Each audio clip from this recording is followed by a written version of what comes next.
king. You better bow on knees when you see us. 25 million in my bank account. Tell accountants take it out. I'm shopping for Allen while she make a house. Things supposed to change because I made it out. We here. Yeah. With the OG himself, Team Homie. You already. Swave. Knowledge, B. You been at it. Ah, man. I see you every now and then for fucking battle events, and then you done disappear. Yo, let me tell you. I got 2K right here, too, nigga. Let me just say that out there real quick. Listen, these hands still work. All right, then. Let me see something. Knowledge bust my ass at 2K when I first met him. B. I ain't never get my reback. Like, we owe we you can one. do that today, Swave. Oh, yeah, you know what I'm all saying? right. I hope, you know what I mean? All right.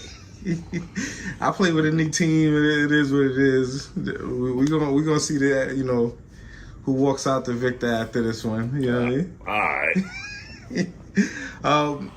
How you been feeling, though, Swave? I'm good, bro. I can't complain. Life is lifing. You know what I mean? I'm good, B. My son passed his grades. He going on to the, you know what I mean? He doing well. That's my main focus right now is daddy duty, and my son is doing well, so I'm good. You know what I mean? And everything else is falling into place. No, so I can't complain. How was the show yesterday? Show was fire. Shout out to, yo, where was you at, my nigga? Come on, my nigga. I invited you and all that. I don't fuck with me, really. Yeah, no, I do. Come on, man. Rest in peace, my brother Sean Price. We had the 9th annual memorial show for Sean Price at SOB's last night. Bunch of performances. Me, myself, I performed. Poison Pen performed. Shout out to Rockless Monster, he performed. Shout out to Bernadette Price, she performed. Terra Van Poole. Memphis Bleak performed last night. Wow. And, Graf, he performed last night. So, yeah, it was a dope-ass night last night. SOB's was packed. And I mean, they even packed somebody up at the end of the night. Somebody got up last night. Shit was crazy, but we had fun, man. This shit was fun. Sound like a good New York hip hop night. Yeah, it happened at the end of the night, so it didn't interfere with anybody. Everybody was leaving, the club was empty. It happened outside.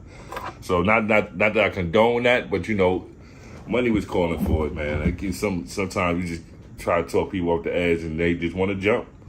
But when he leaped into that abyss, boy. How was the performing on the stage and just feeling that vibe right there? Nah, the vibe was, you know, I keep it real. It's like, first of all the performances was fire. You know what I mean? The vibe was fire. The vibe was very fun and all love. You know what I mean? It was like family based. You know what I mean? And I'm not gonna lie, every Sean Price memorial show is like mad love. You know what I mean? So it's like a good vibe always. Shout out to DJ J Ronan.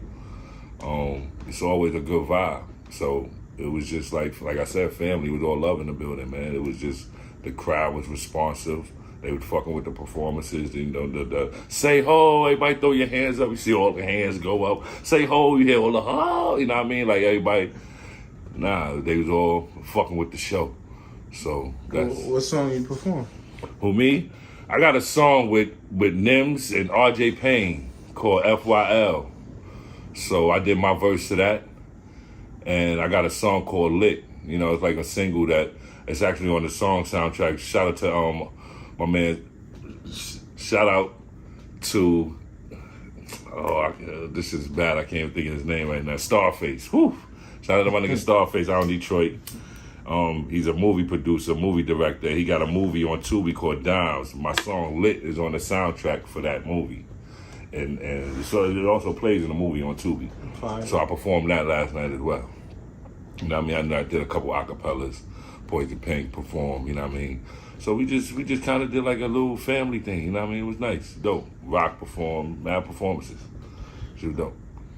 How you feeling about, you know, the era of hip-hop we in right now? Like, you know, with right now, currently, we just had the biggest battle, you know, some people could say ever, between Drake and Kendrick. Lyricism is back like heavy. It's been creeping back for years on the, you know what I'm saying, on the underground, right? You know what I'm saying, type of circuit, because they really play I mean, in battle rap, lyricism ain't never leave for us. Yeah. You know what I mean? In battle rap, that's what it's about. You know what I mean? We stress bars. You know what I mean? We exercise writing good lyrics against opponents. You know what I mean? So that comes with tact, that comes with lyrical prowess, that comes with a whole bunch of stuff, you know what I mean? So lyrical, the pen that never really went nowhere for niggas like us. As far as music, you know, a lot of the so-called radio hits, it may not come off so lyrical, especially with drill rap. Drill rap, they just be saying like a lot of stuff and don't always got that real lyrical feel to it. So, you know, that's just the way music, you know, music change all the time, you know what I mean? The vibe of music change all the time. People start finding new ways and new methods of recording music and, you know, trying out new sounds, trying out new shit, new cadences, and that's how you come up with new shit. And, you know, drill right now was just running rampant, and, you know, it don't take a whole lot of thought. I don't want to offend nobody with it, but it seems like it don't take a whole lot of thought to put a drill song together. You know what I mean? They don't always go for the full length of the 16 bars. They may leave spaces and just say little chants here and there to the beat. Like it's a vibe, you know what I mean? So with lyrics, with us, it never went nowhere. Lyrics now, you know what I mean? And then you got the people that still, like you got the Griselda team niggas, they still out there putting their lyrics and bars up. You know what I mean? You got niggas like Graf, like I said, performed last night, still throwing bars up. So you got a bunch of rappers out there, RJ Payne, Nims, they still, you know what I mean, spitters. Facts. So you got a bunch of rappers out there that still do it, you know what I mean? That's just, you know, that's from the heart. That's from the love of it, you know what I mean? I would put myself in that category because I'm not a drill rapper. I still spit from the heart. I still spit for the art of putting bars together, you know what I mean? Do you feel like with the, you know, Kendrick Lamar and Drake battle, it kind of pushed lyricism to the forefront as far as like on the main stage? I think, but I think Kendrick always kind of pushed lyricism. I don't think it really took the battle for us to see that when it comes to with Drake too. But Drake is a nigga who changes up a lot. So he's a nigga that I look at Drake as a nigga who can do the lyrics, but he also know how to do songs that sell records. You know what I mean? He know how to, he's successful in selling his music because he know how to go with the times. He know what kind. He got a good ear for what's selling and what's moving right now, and I think he know how to do that well. But as far as lyrics, you know, we all heard Drake go crazy. You know what I mean? Went crazy on Meek Mill on that back-to-back. We heard Drake put some shit together before. The reason why I say that is because I feel like... But they say he got writers now, too, so I take a lot of points away. But go ahead, what you saying?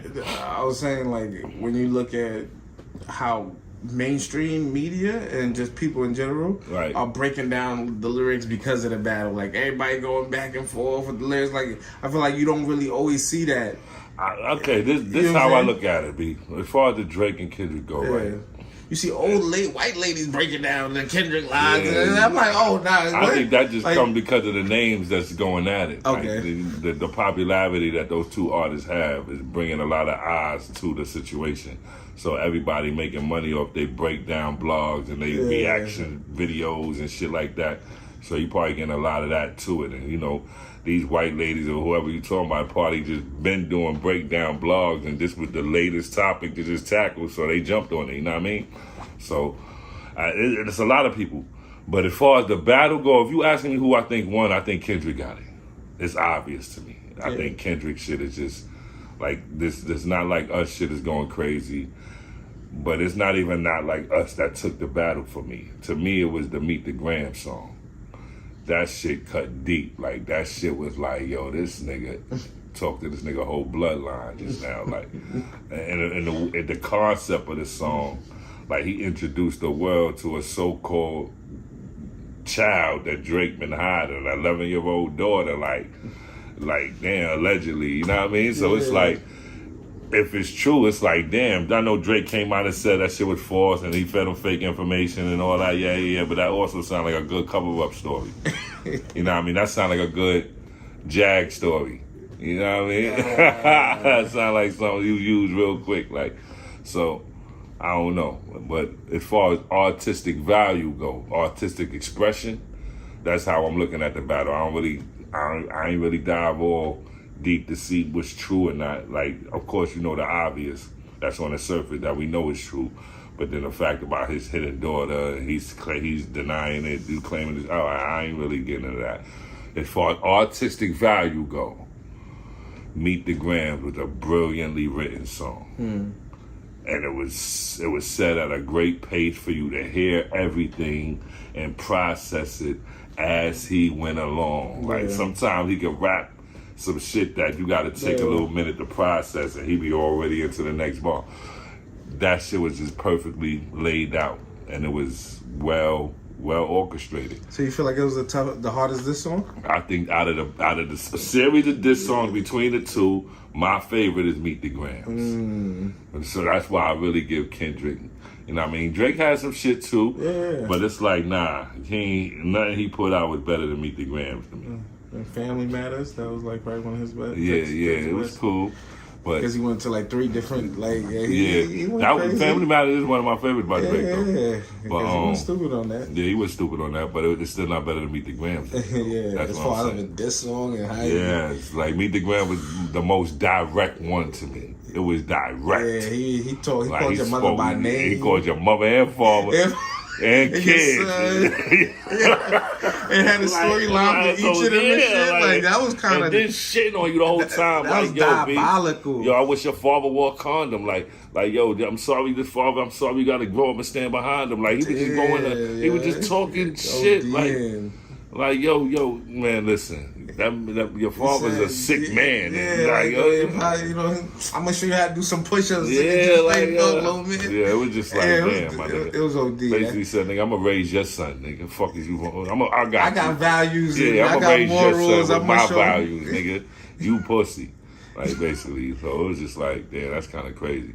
Yeah, that's OD. So yeah, that's why I like that one. So I give it to Kendrick, the whole overall battle shit. Yeah, definitely amazing battle, an amazing time for hip hop.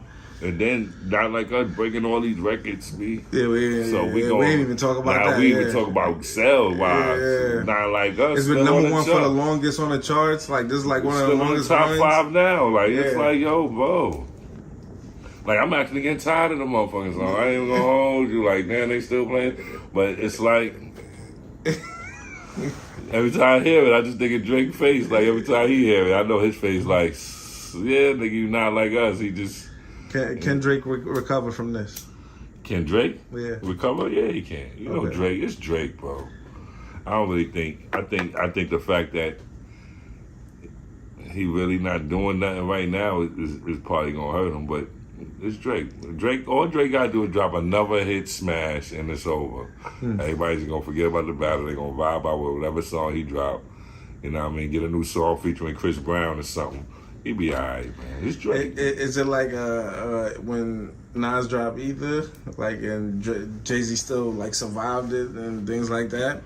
Survived Ether because he survived Ether, right? Like, and that's Jay-Z Ether. survived. You feel me? Jay-Z and Nas ain't do this back and forth like Kendrick. No, I'm just saying, just as far as how heavy that diss song was, and it became Ether and all of that. I guess you could say because he ain't really stopping nothing what Jay-Z was doing. Gotcha.